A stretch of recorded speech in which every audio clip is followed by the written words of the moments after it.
When you hear the word Warzonification, what do you think about? Is it ammo caches, rarities, boring HUDs, armor plates, health bars, salvage, score streaks, vehicles, create a class, and many more things? For me personally, when I hear it, I just don't understand what Warzonification fully means. Because if it was any of the things listed above, it never made much sense to me. So I just want to say some of my thoughts and some of my arguments against what the word zonification means. But before I start, there will be some points I can't get to, such as game engine, COD HQ, game assets, the always online, and a few other things that make the game feel similar. But for those points, I do just want to say outright those are mostly Activision decisions, but for gameplay that is solely on Treyarch, they choose to make the game the way it is. So that's all I have to really say about that. But for the first point, the armor system. Most people say that's a Warzone mechanic, but if we just take a step back and look, we can tell that the armor system was introduced within Black Ops 4 Zombies and Blackout. Now, granted, they do work differently in Black Ops 4, but for that, I say it's a introduction over implementation instead of implementation over the introduction. For because it was introduced in Black Ops 4, but it does move on to Cold War and every other game afterwards. But I do believe if it was never in within Black Ops 4, we probably wouldn't have it in Cold War and all the other games. But also to that, I will say the first time armor was introduced in zombies does start with World War II zombies, but that that is more so a completely different armor system than what Black Ops 4 and Cold War were using. Next would be the rarities. Now, I can see the argument where people are like, yeah, it wasn't in zombies beforehand, and once Warzone did it, it got introduced into zombies. It is a valid reason, and I can see the correlation, but at the same time, they're two different things. Where Warzone's rarities are just solely based on how many attachments a gun has, where zombies is it's a damage multiplier and or additive. I'm not fully sure which. It's one of the two.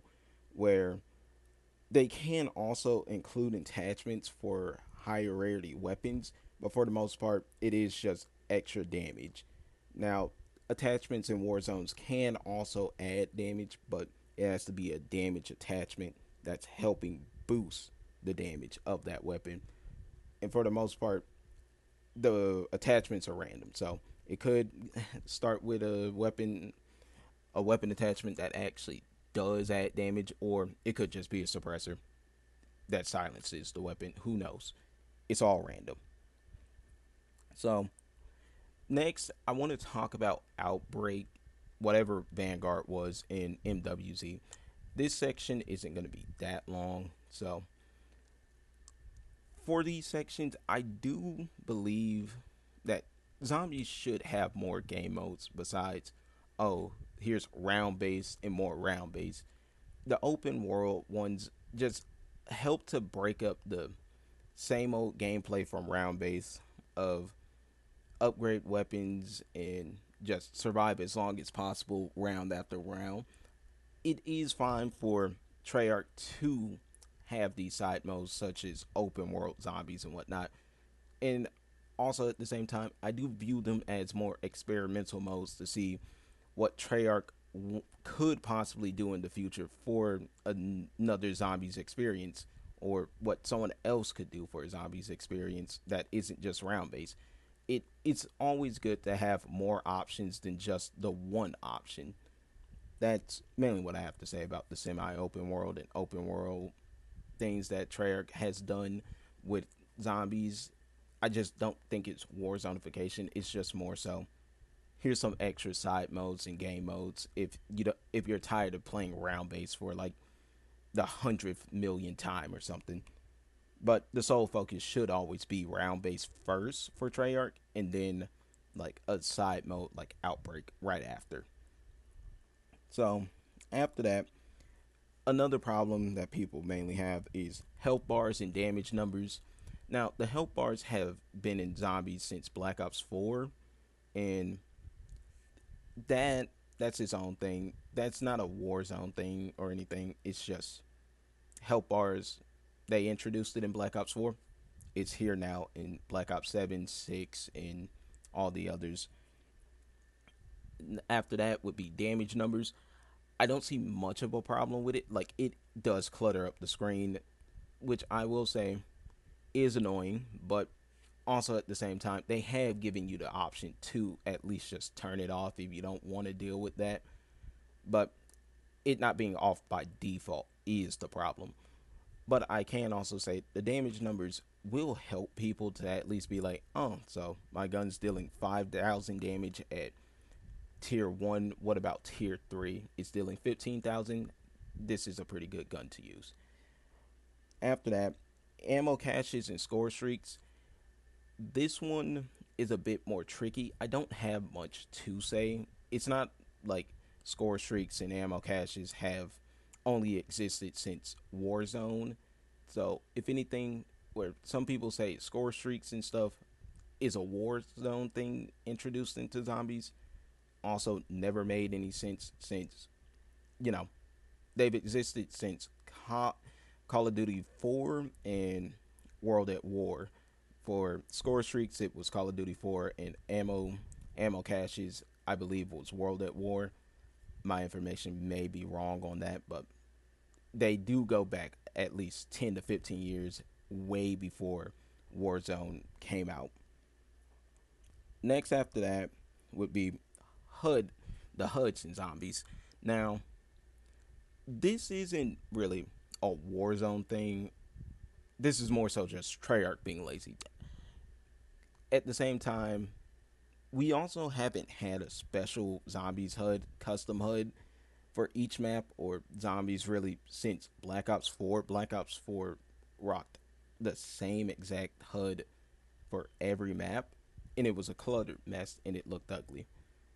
So this isn't on Warzone. That's just Treyarch being lazy. There's nothing more to say about that.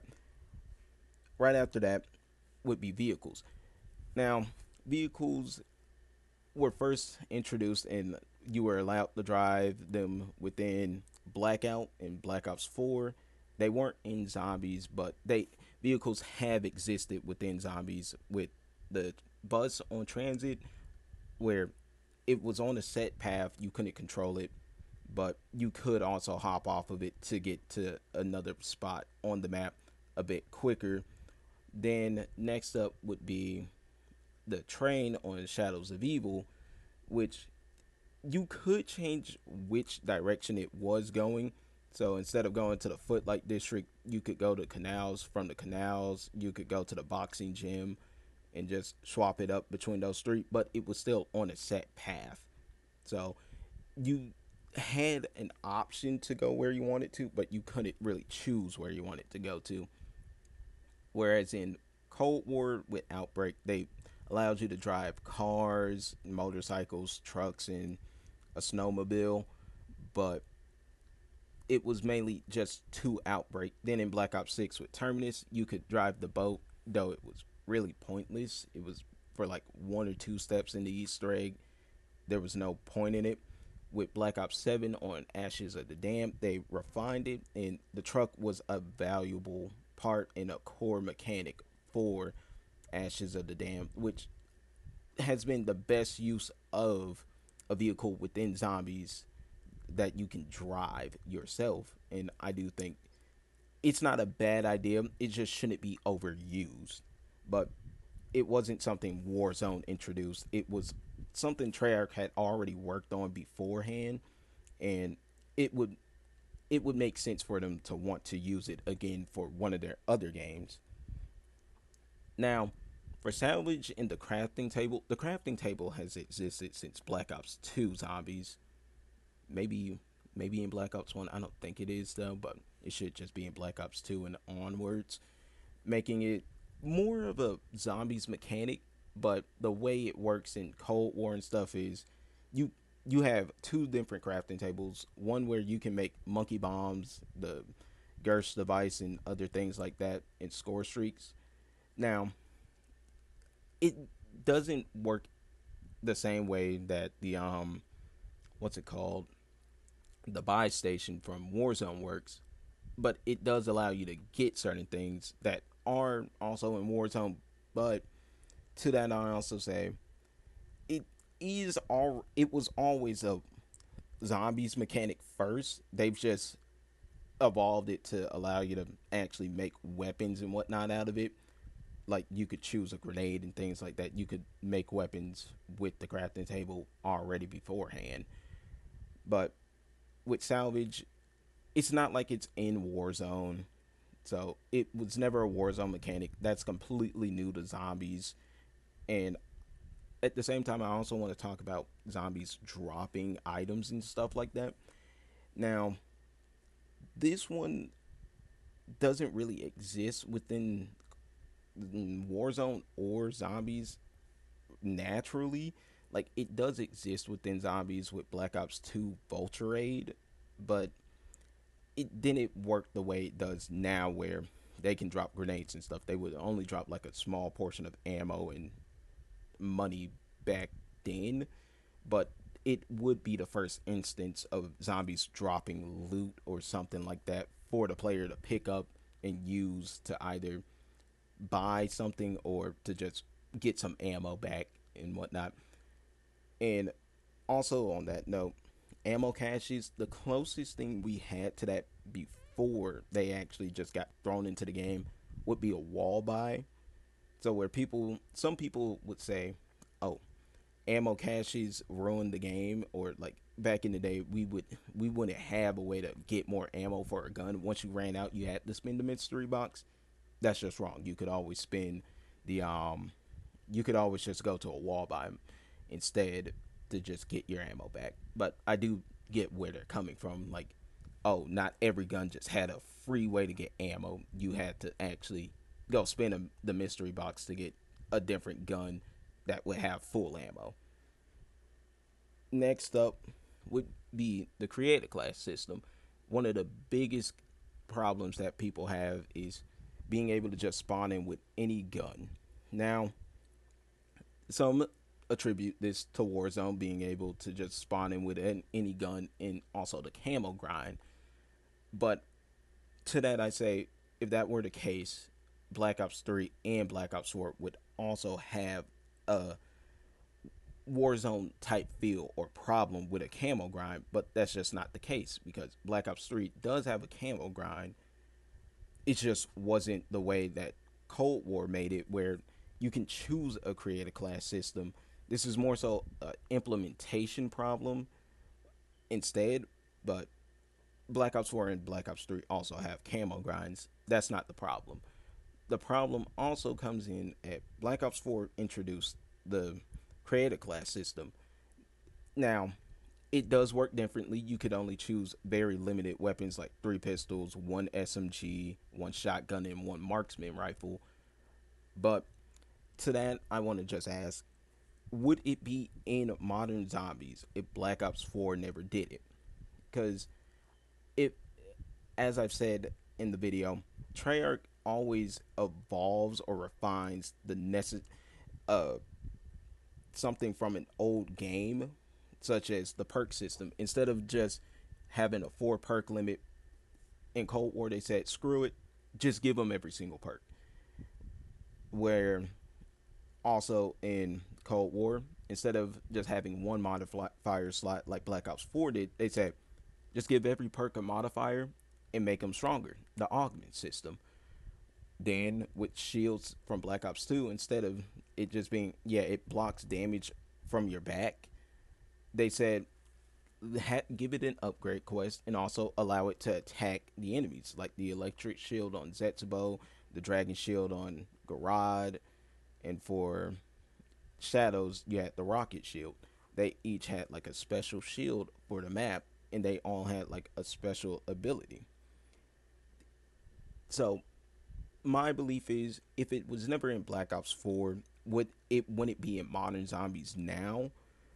So it was never a Warzone thing, and it was never a thing to deal with the camo grind. It was more so an already existing mechanic from Black Ops 4 Zombies, and they said just allow them to choose every gun, and that should be fine. Granted, they didn't think ahead of what sort of problem this would create, which led to some of the effectiveness of the mystery box going down, and this just creating more and more problems with the mystery box. Granted, they have somewhat fixed this problem with Black Ops 6, where the gun's damage would fall off very quickly, but you could still just earn salvage very fast in Black Ops 6, which still left the problem there. Whereas in Black Ops 7, they have fixed it somewhat where you don't get as much salvage as quickly, and you can also get like higher rarity weapons much easier from the box, and they've gotten rid of a lot of fluff from the box. But my final statement really in this video is, one thing that most people do forget about the Warzonification of zombies is zombies already was changed before Cold War came out. Some people say, oh, it was Warzone when that came out. Zombies got all these new system changes, new mechanics, and stuff like that, which never made any sense because that would mean they would have to change zombies' HP, their run speed, the tech with vaulting and stuff like that. All the new things that got added into the game just weren't possible to be done within like 6 to 8 months for Treyarch. It was already something they were doing with Black Ops after Black Ops 4 ended, in my opinion at least. It wouldn't make sense to, oh, Warzone came out 2020. Our game's also coming out 2020 because Raven and Sledgehammer couldn't get it together, and now we're forced to release our game earlier. But Warzone just came out. We got to make these mechanics look exactly like Warzone for the players. It just wouldn't make sense, and I just don't believe they did that. Now, once more, it is on Treyarch for making the gameplay the way it is, but the unified systems are on Activision, and a lot of the problems with some of the stuff in the game is also on Activision, but it's also on Treyarch. To how much each one shares the blame, I don't know. But I also want to say, I don't hate modern zombies, but I'm not going to say it doesn't have flaws. But most of its flaws are implementation of game mechanics rather than them just being in there. And I plan to make a video on implementation of these systems and why you don't hate the system itself. You more so just hate the way it's implemented. But other than that, I don't have much more to say. So I'm done.